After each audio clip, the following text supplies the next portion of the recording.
Hello guys, मैं राधेश्याम आपका electrical junction में हार्दिक स्वागत करता हूं।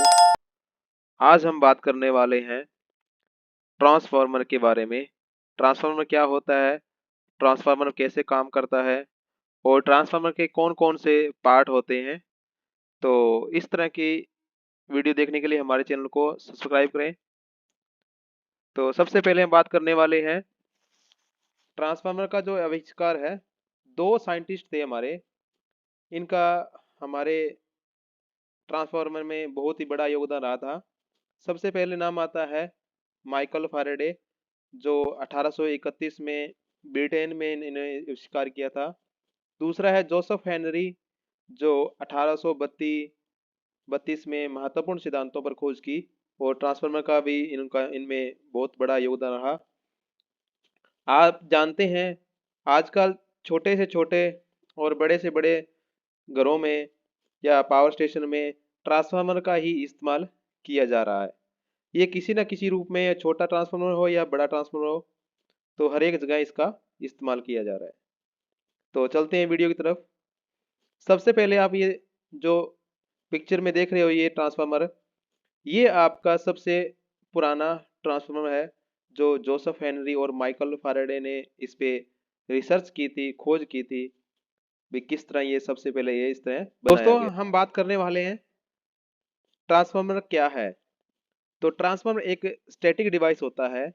स्टैटिक मीन एक खड़ा रहने वाला यंत्र है, जिसमें मूविंग पार्ट नहीं होता है, कोई घूमने वाला पार्ट नहीं होता है, इसलिए इसको बोलते हैं स्टैटिक डिवाइस बोल देते हैं। और ये एक तरफ से सप्लाई को लेता है, रिसीव करता है और दूसरी साइड में ये डिलीवर करता है। तो मेन काम ये होता है इसका। तो उसके बाद हमारे ट्रांसफार्मर किसे कहते हैं। तो ट्रांसफार्मर एक, आप ट्रांसफार्मर के नाम से ही समझ रहे हो कि ट्रांसफार्मर मतलब किसी चीज को ट्रांसफर करना। तो इसका मेन काम क्या होता है, ये सप्लाई को लेकर, विद्युत एनर्जी को लेकर एक स्थान से लेकर दूसरे स्थान तक बिना किसी फ्रिक्वेंसी के चेंज किए हुए वहां पर भेज देता है। उसको बोलते हैं ट्रांसफार्मर। इसमें कोई, जो हमारी इंडिया की जो फ्रिक्वेंसी है वो कितनी है, 50 हर्ट्ज है, 50 Hz। तो उसमें क्या है, जो फ्रिक्वेंसी में कोई चेंज नहीं करता ये। और हमारी जो वोल्टेज है वो हमारे इंक्रीज कर देता है और डिक्रीज भी कर देता है।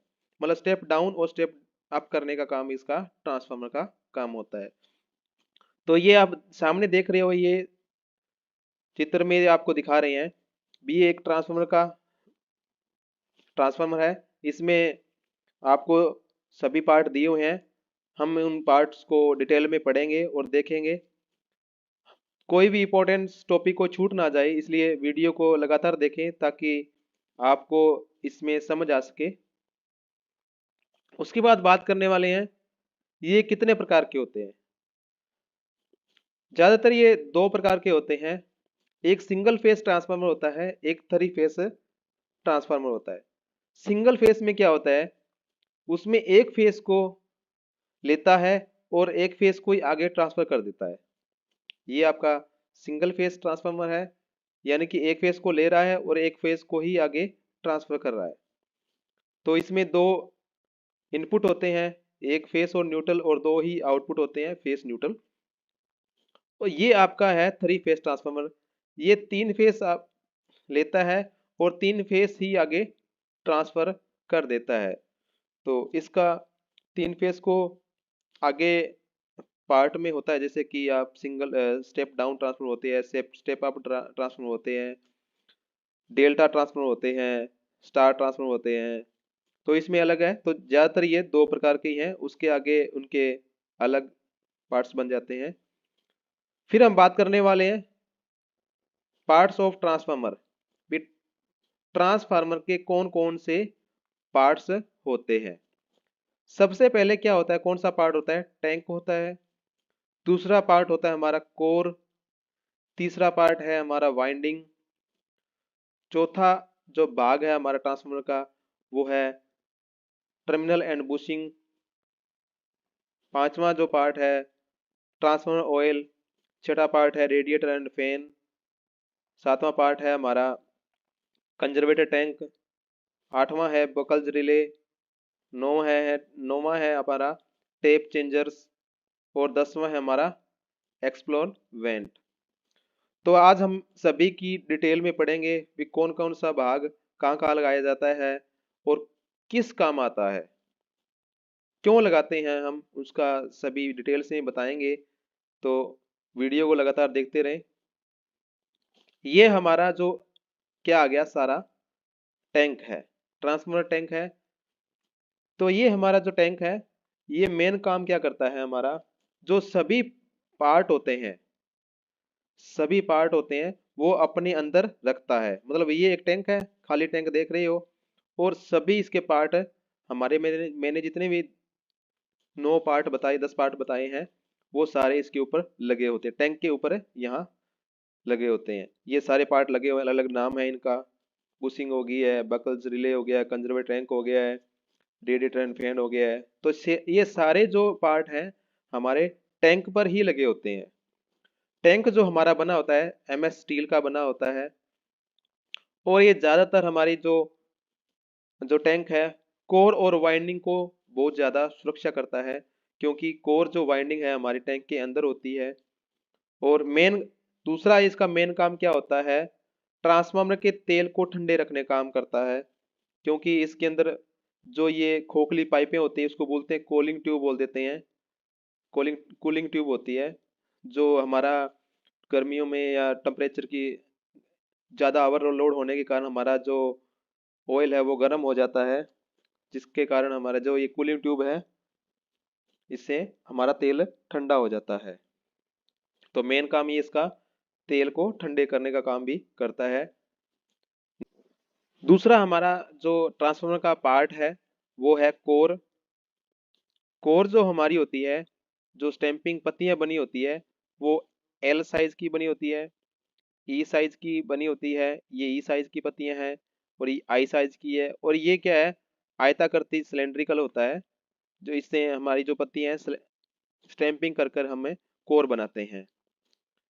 स्टैंपिंग करने के लिए जो सिलिकॉन स्टील की जो पत्तियां की मोटाई है वो हम 0.35 mm से लेकर 0.5 mm की मोटाई तक हम ले सकते हैं। इसमें हमारी जो कोर है वो कोर टाइप होती है, सेल टाइप है, बेरी टाइप है। तो इसका मैं हम आपको एक्सप्लेन में डिटेल में बताऊंगा भी कोर टाइप कौन सा होता है, सेल टाइप कौन सा है, और बेरी टाइप कौन सा होता है। तो आप ये देख रहे हो जो पत्तियां हैं हमारी एल साइज की बनी हुई है, ई की बनी हुई है, और आई की बनी हुई है, ये अलग अलग जगह हम बनाते हैं। जो हम सिंगल सिलिकॉन स्टील की जो पत्तियां बनी होती है उसका उपयोग करने का मेन कारण क्या होता है, हमारा जो हिस्टेरिस लॉसेस है वो कम हो जाता है।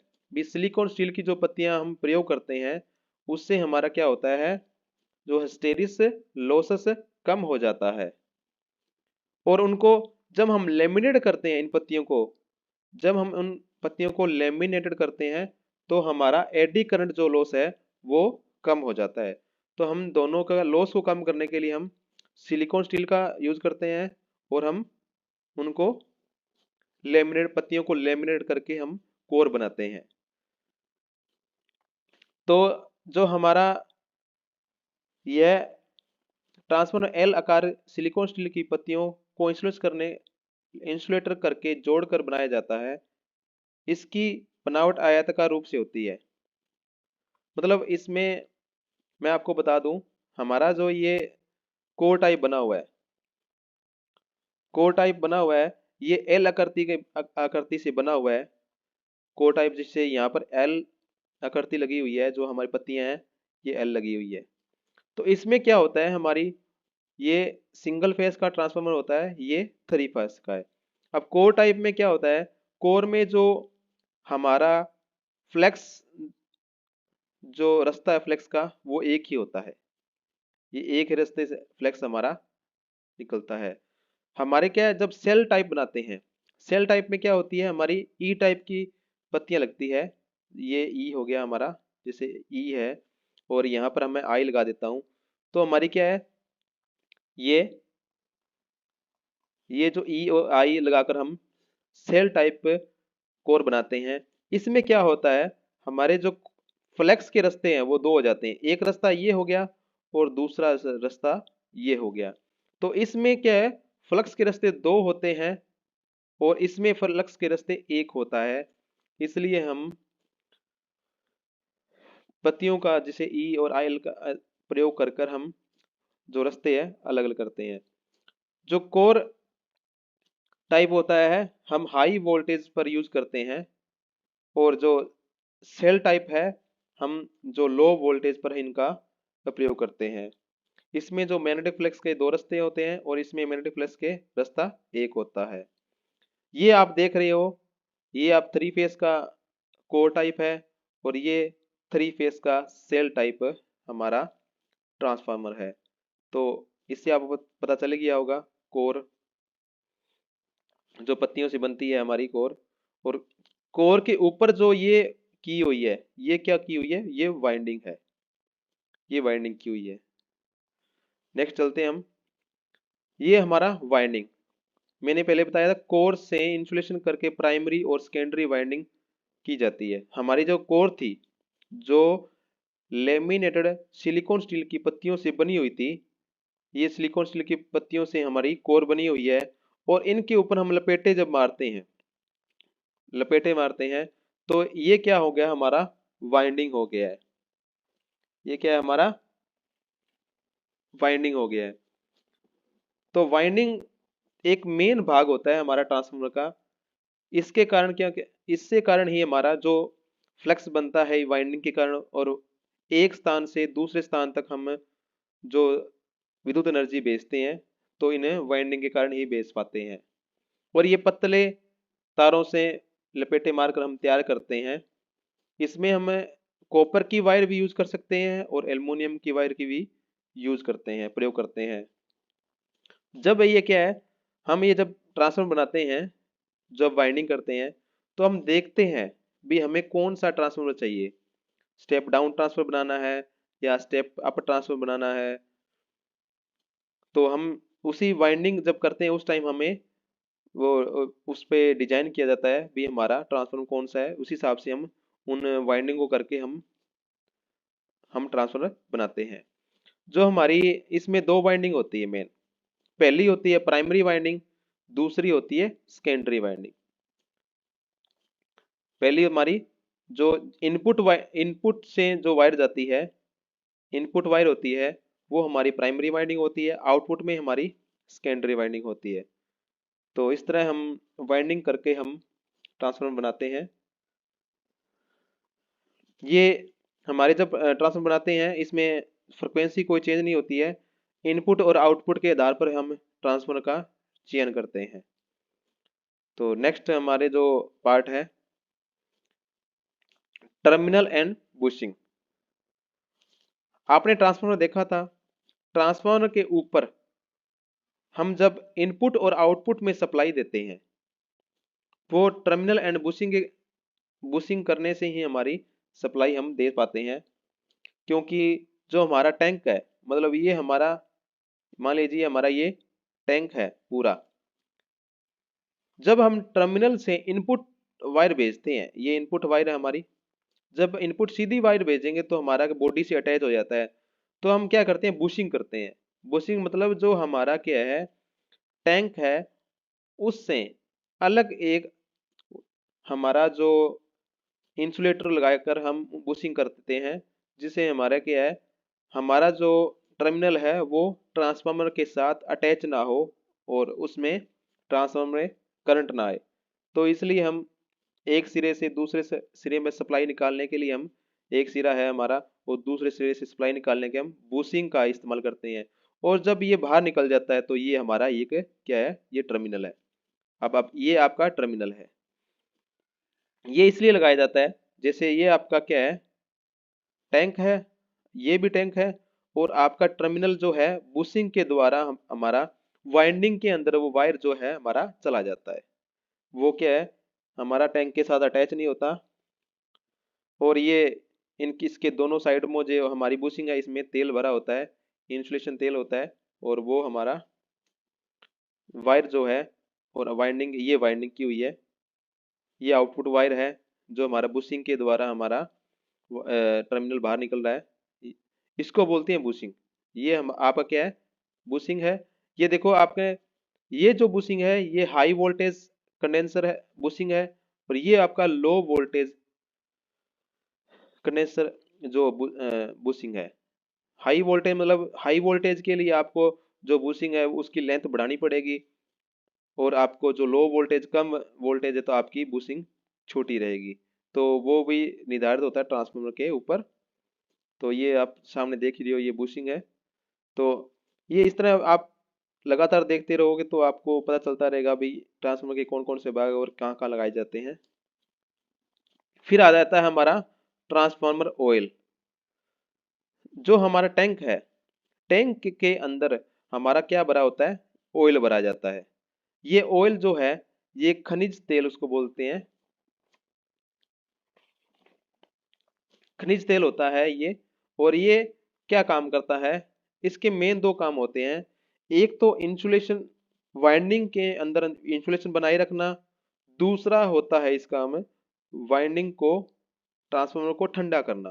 तेल का एक और काम होता है। जैसे आपकी यहाँ क्या है, जो ये वाइंडिंग है आपकी, यहाँ पर क्या है, आपका सारा तेल गर्म है, क्योंकि वाइंडिंग जब ट्रांसफार्मर हमारा वर्क करेगा तो हमारा क्या है, ट्रांसफार्मर गर्म हो जाएगा और हमारा वाइंडिंग भी गर्म हो जाएगी। वाइंडिंग को ठंडा करने के लिए किसका क्या काम करता है, ट्रांसफार्मर हमारा, ट्रांसफार्मर ऑयल जो है हमारा, उस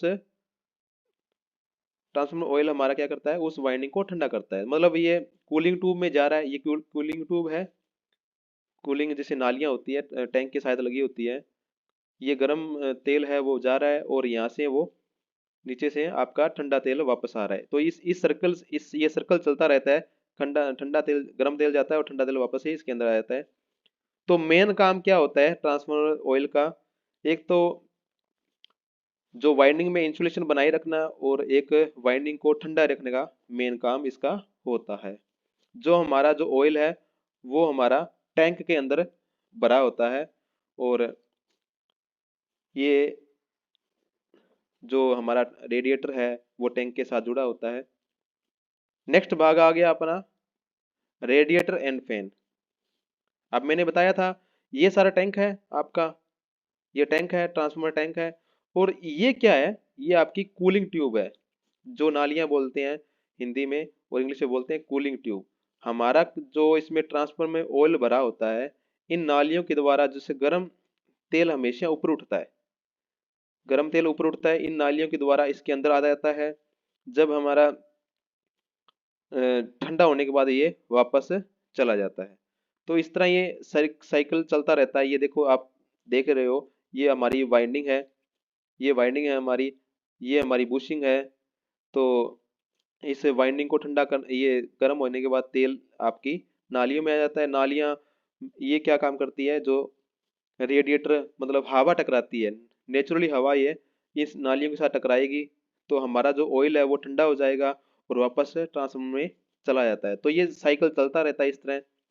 ठंडा गर्म तेल इन नालियों में आ जाता है, ठंडा तेल वापस से टैंक में चला जाता है। कई बार ज़्यादा जो बड़े पावर जनरेटर स्टेशन होते हैं, जैसे हाइड्रो पावर प्लांट होता है या थर्मल पावर प्लांट होता है, उसमें पावर ट्रांसफार्मर होते हैं, उन पे ठंडा करने के लिए फैन भी लगाए जाते हैं। भी बड़ा ट्रांसफार्मर है, वो हवा से ठंडा नहीं हो पाता, तो उसके लिए हम फैन भी लगा देते हैं, तो एक साइड के अंदर ट्रांसफार्मर के ऊपर। तो ऑटोमेटिक जो ठंडा होता है वो रेडिएटर से हो जाता है, और जो हम लग करते हैं वो फैन से ठंडा कर देते हैं। तो ये इसका मेन काम होता है रेडिएटर का, कूलिंग ट्यूब का, तेल को ठंडा करने का काम। कंजर्वेटर टैंक, कंजर्वेटर टैंक जो है हमारा ट्रांसफार्मर का एक मेन पार्ट ही होता है वैसे तो। जैसे कि आपको बता दें, हमारा जो ट्रांसफार्मर है,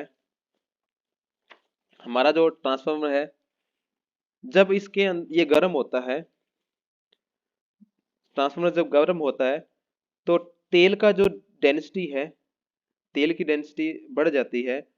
तो तेल की डेंसिटी बढ़ने के बाद क्या होता है, वो तेल हमारा एक्स्ट्रा तेल जो ज्यादा तेल होता है वो हमारा कंजर्वेटर टैंक में चला जाता है।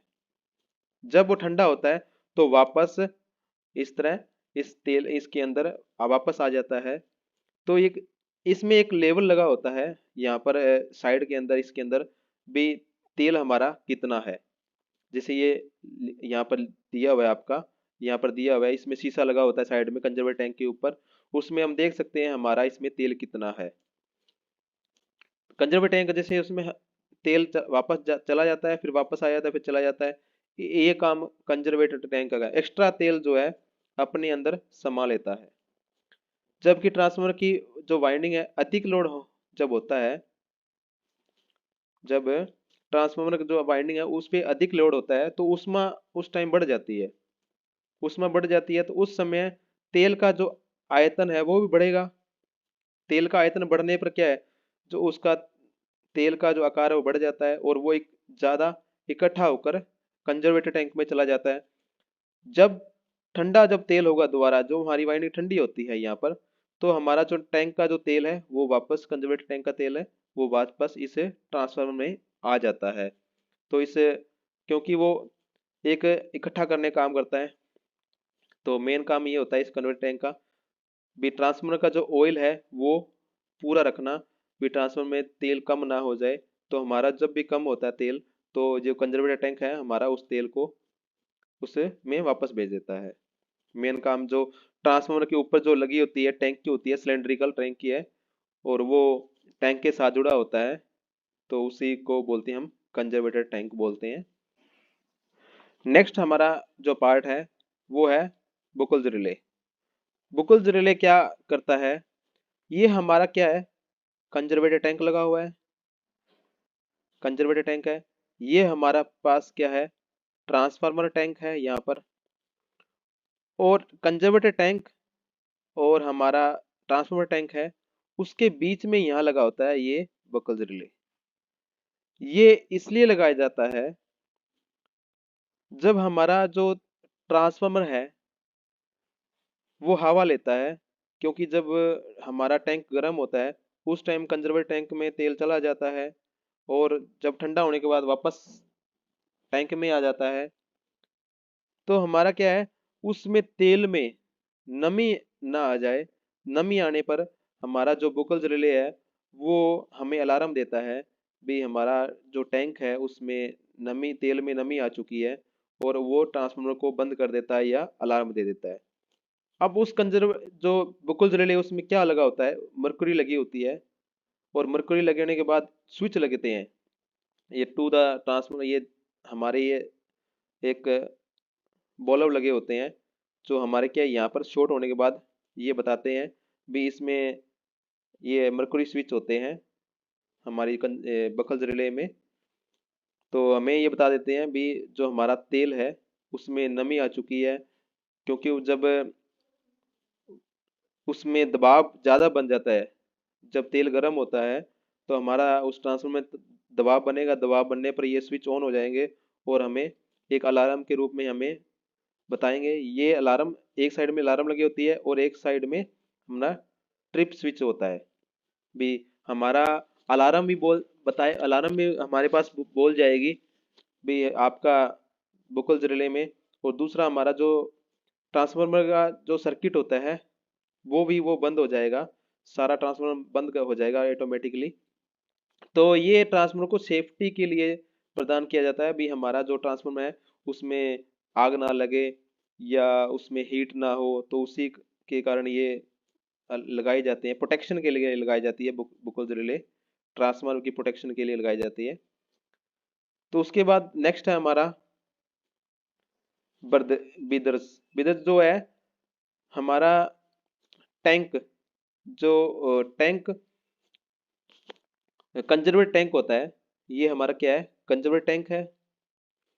ये जो पाइप जा रही है हमारी क्या जा रही है, ट्रांसफार्मर में, ट्रांसफार्मर में जा रही है, इसके ऊपर से एक नाली निकल रही है, और वो ये हमारा क्या है, ब्रीदर्स है।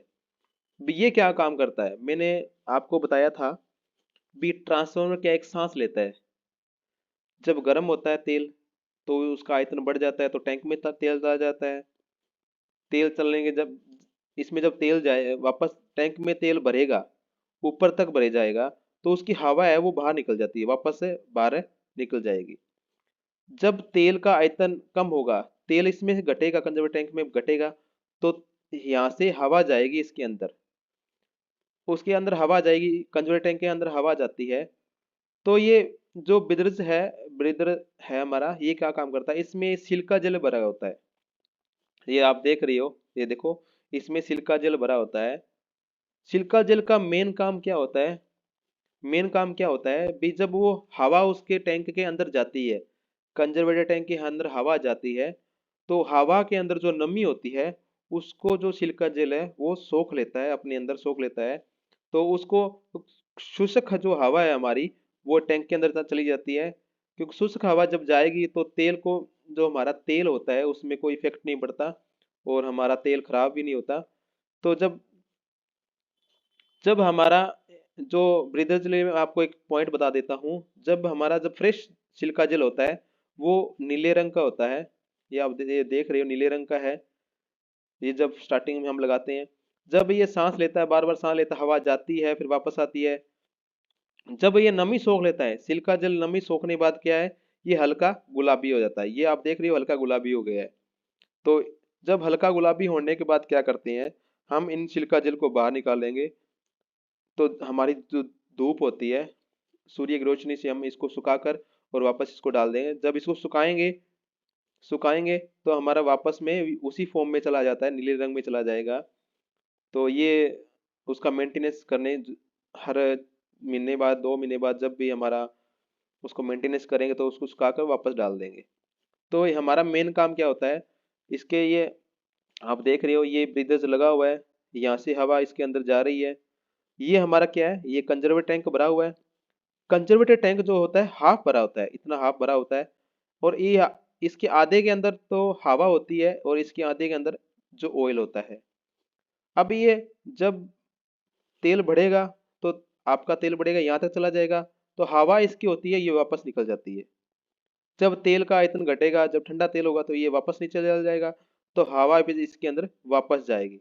उस हवा में नमी को रोकने के लिए नमी को रोकने के काम में आता है हमारा ब्रीदर्स। आपने ये जरूर ध्यान रखना, और सिलिका जेल इसके अंदर भरा होता है। तो नेक्स्ट हमारा पार्ट है टेप चेंजिंग। टेप चेंजिंग हमारी जो है वाइंडिंग, जो ज़्यादातर हम उस वाइंडिंग में यूज करते हैं टेप चेंजिंग। मान लो आपने लोड दिया है, आपके पास 1 मेगावाट लोड है, ट्रांसफार्मर के ऊपर 1 मेगावाट लोड है, और 1 मेगावाट से आपका ट्रांसफार्मर चल रहा है, 1 मेगावाट लोड है, और वो ट्रांसफार्मर आपका डेफिनेटली बढ़िया तरीके से चल रहा है।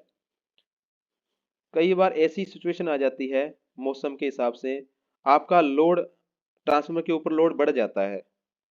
जब लोड बढ़ता है, तो आप टेप चेंजिंग से उसको सेट करके, जैसे आपके पास 1 मेगावाट लोड था ट्रांसफार्मर का, 1 मेगावाट, और मौसम के हिसाब से या ज़्यादा उपयोग करने के बाद, जब विद्युत अपन एनर्जी है वो ज़्यादा यूज करेंगे, तो लोड बढ़ेगा।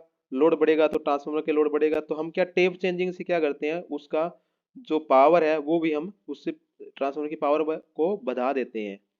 तो हमारे दो जो 1 मेगावाट लोड था, हमने क्या कर दिया, टेप चेंजिंग से 2 मेगावाट लोड सहने की क्षमता उसमें ट्रांसफार्मर से कर दी है। जो ये टेप चेंजिंग है, ये हम ट्रांसफार्मर के अंदर मोटर लगाकर ऑटोमेटिकली भी किया जाता है, और मैनुअली भी ये किया जाता है। लोड के हिसाब से हम उसको टेप चेंजिंग से उस ट्रांसफार्मर को सेफ रख सकते हैं। उसके बाद हमारा आता है एक्सप्लॉट वेंट। ये हमारा ट्रांसफार्मर के ऊपरली हिस्से पे लगा होता है, ये ट्रांसफार्मर की ऊपरली हिस्से पर लगा होता है।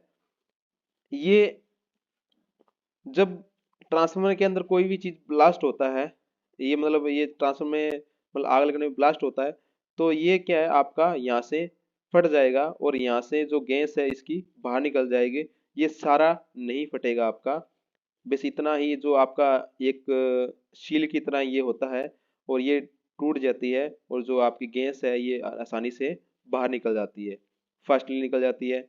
जब वो मेंटेनेंस करेंगे तो ये दोबारा डालकर उसको, मतलब एक शील की तरह है ये अपने आप, जब इसमें ज़्यादा दबाव बनता है तो ये टूट जाता है यहाँ से, और टूटने के बाद ये होल जो पूरा है ये अपने आप खुल जाएगा, और इसके अंदर सिलेंडर जो ट्रांसफार्मर में जो गैस पैदा हुई है किसी कारण, तो वो गैस आसानी से निकल जाएगी और हमारा जो ट्रांसफार्मर है ब्लास्ट होने से बच जाता है। तो इस तरह की, ये आपको वीडियो कैसी लगी हमें कमेंट में ज़रूर बताएं, और इस तरह की वीडियो देखने के लिए हमारे चैनल को सब्सक्राइब करें, ताकि हम आपके सामने नई से नई वीडियो लेकर आ सकें।